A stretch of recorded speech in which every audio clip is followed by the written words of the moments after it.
마켓콕 헤드라인 시간입니다. 어제 장마감 이후부터 지금까지 중요한 소식들 같이 정리해 보겠습니다. 네, 첫 번째 소식인데요. 일론 머스크의 악재는 테슬라의 주가 하락뿐만은 아니었습니다. 또 일론 머스크가 이끄는 우주기업 스페이스X의 화성 탐사용 대형 우주선이죠. 스타쉽이 어제 오전에 첫 지구궤도 시험 비행을 실패했습니다. 이 스타쉽은 전체 높이 120m를 가지고 있는 2단 로켓 시스템인데요. 원래 계획대로라면 발사 3분 뒤에 슈퍼 헤비 로켓이 분리가 되면서 이 스타쉽이 궤도 비행을 시작했어야 합니다. 그런데 이제 비행 시작 4분 이후에도 이 부분이 분리가 되지 않았고요. 빙글빙글 돌다가 상공에서 폭발을 했습니다. 지금 사진들이 나오고 있는데요. 스타쉽 결국에는 이렇게 또 3일 만에 다시 발사를 재개했지만 실패하게 됐습니다. 일론 머스크는 자신의 트위터를 통해서 흥미로운 스타쉽의 시험 발사를 이끈 스페이스X 팀 축하한다면서 몇 달 후에 있을 다음 시험 발사를 위해 많은 것을 배웠다라고 격려를 했는데요.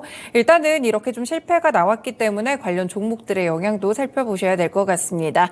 AP위성이나 하나에어로스페이스, 인텔리아테크 그리고 비츠로테크 같은 우주항공 관련 종목들이 스타쉽 발사와 관련해서 얼마 전에 살짝 들썩인 바가 있었는데요. 결국에는 이런 종목들에게는 조금 악재가 될 수 있다는 소식이라는 점까지 함께 눈여겨보시면 좋을 것 같습니다.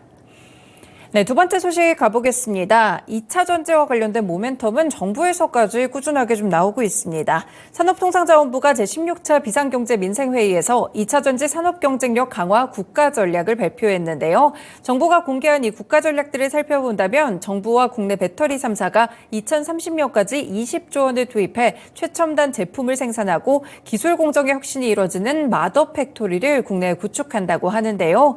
업체별로 LG에너지솔루션은 올해 상반기 원통형 4680 전지 생산 공장을 구축하고요. SK온은 2025년을 목표로 코발트 전지 개발에 나섭니다. 그리고 삼성 SDI는 2027년 전고체 전지 양산 라인을 구축하게 되는데요. 이렇게 배터리 3사 그리고 정부까지 함께 협력을 하면서 큰 폭의 투자를 좀 진행할 것 같습니다. 여기에 소재와 부품 장비 기업에 대한 투자도 집중적으로 지원하게 되는데요. 정부는 소재 기업들의 국내 투자를 활성화하기 위해서 광물의 가공 기술까지 세액공제 인정 범위를 확대하고 내년에 일몰 예정이었던 세액공제 기간도 연장을 추진하게 됩니다. 이와 함께 5년간은 삼원계 전지 그리고 LFP 전지라든지 ESS 기술 개발에도 3,500억 원 이상을 투자하게 되는데요. 2030년까지 국내 2차 전지를 사용하고 재활용할 수 있는 100% 순환 시스템까지 만든다고 합니다. 실제 윤석열 대통령도 이날 2차 전지 산업과 관련해서 우리 기업이 추월당하지 않고 우위의 격차를 확보할 수 있도록 확실하게 뒷받침하겠다라고 밝혔습니다. 2차 전지에 대해서 민관이 이렇게 협력을 하게 됐는데요. 일단은 언급됐던 배터리셀 3사를 위주로 살펴보시면 좋을 것 같습니다. LG에너지솔루션, 삼성 SDI, SK이노베이션 그리고 LG화학까지 함께 체크해 두시면 좋겠습니다. 네, 다음은 한 매체 단독 보도였는데요. 이재용 삼성전자 회장이 다음 달 중순까지 이제 미국 출장을 이어가게 될 텐데 실리콘밸리에 들러서 팀 쿡 애플 CEO와 순다르 피차이 구글 CEO를 만나는 일정을 최종 조율 중이라는 보도가 나왔습니다. 삼성의 미래 사업을 구상하고 결국 기업 간의 협력을 강화하는 목적으로 풀이되고 있습니다. 지금 미중 반도체 패권 전쟁과 소비 침체로 인해서 반도체에 대한 불확실성이 상당히 커지고 있는데요. 그래서 이 회장이 미국 출장을 통해서 위기를 돌파하는 방안을 차지할 것이다. 이렇게 전망이 나오고 있습니다.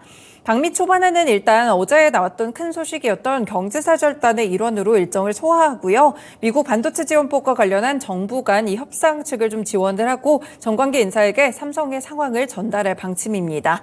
그리고 이제 5월 첫째 주에 미국의 중부와 동부에서 일정을 소화하면서 버라이즌 같은 미국 통신사들이 이 회장의 주요 방문 기업으로 지금 거론되고 있는데요.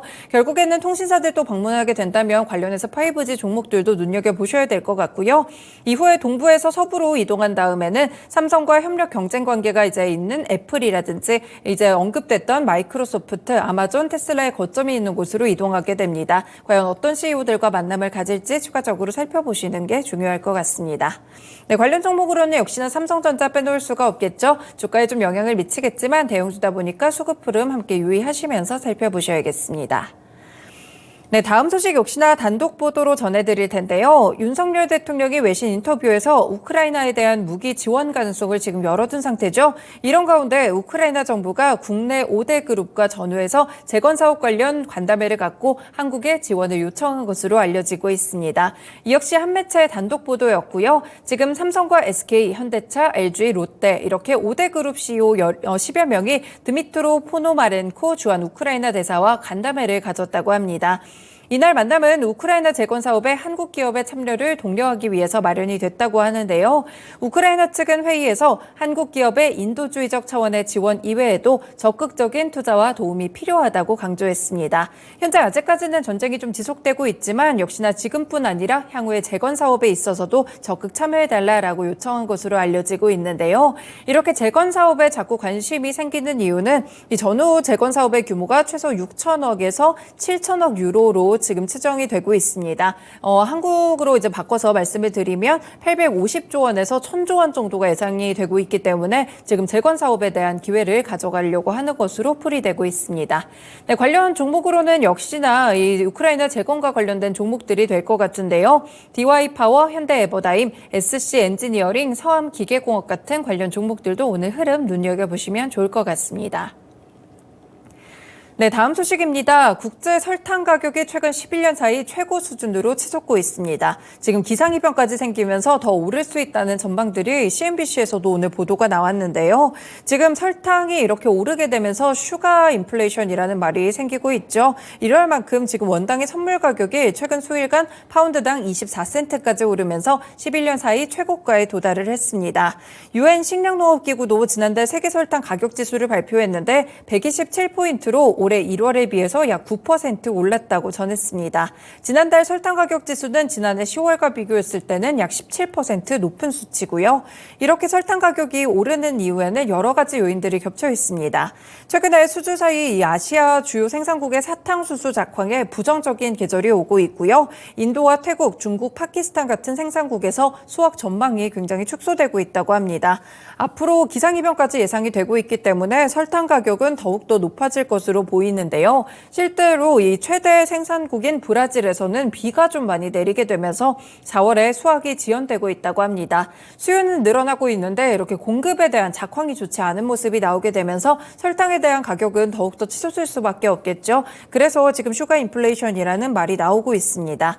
관련 종목으로는 이렇게 4가지 종목을 좀 체크를 드릴 수가 있을 것 같은데요. 대한제당, CJ제일제당, 삼양사, 대성홀디스가 있겠고요. 보통 이제 슈가 이렇게 이 설탕과 관련된 이야기가 나올 때는 대한제당이 가장 세게 움직입니다. 관련 종목의 움직임도 보시면 좋을 것 같습니다. 마지막 소식 전해드리겠습니다. 지금 삼성동 코엑스에서 이틀째 개막을 했던 최대 정보통신기술 전시회 월드 IT쇼 2023이 열리고 있는데요. 여기서 스타트업들의 신기술이 대거 전시되고 있습니다. 특히나 인공지능이라든지 로봇과 관련된 기업들이 많다고 하는데요. 오늘은 로봇과 관련된 소식을 조금 더 중점적으로 체크해 보겠습니다. 로봇과 자율주행 기술을 앞세운 기업들이 많은데 특히나 삼성전자가 지금 지분 인수를 하고 있는 레인보우 로보틱스의 레인보우 로봇 카페를 이제 설치한 부분들을 좀 조명을 해줬는데요. 지분 투자 받은 다음에 이 부분이 시장에서 주목을 받고 있는데 레인보우 로봇 카페 로봇 바리스타가 있었다고 합니다. 굉장히 빠르게 45초 만에 커피를 생산해서 얼음에 담는 과정까지 진행이 됐다고 하는데요. 이런 기술들이 하나둘씩 공개가 되는 가운데 오늘은 시간외에서 로봇과 관련된 종목들이 많이 움직였습니다. 일단 레인보우 로보틱스 관련 종목으로 체크해 보셔야 될 것 같고요. 휴림 로봇은 어제장도 좀 개별적인 모멘텀이 나오기도 했습니다. 이 종목 포함해서 로보스타, 로보티즈까지 시간에서 움직였던 로봇 관련 종목들 움직임도 보시면 될 것 같습니다. 네, 이렇게 오늘도 6가지 소식들 개장 전에 체크해드렸습니다. 마켓콕 헤드라인이었습니다.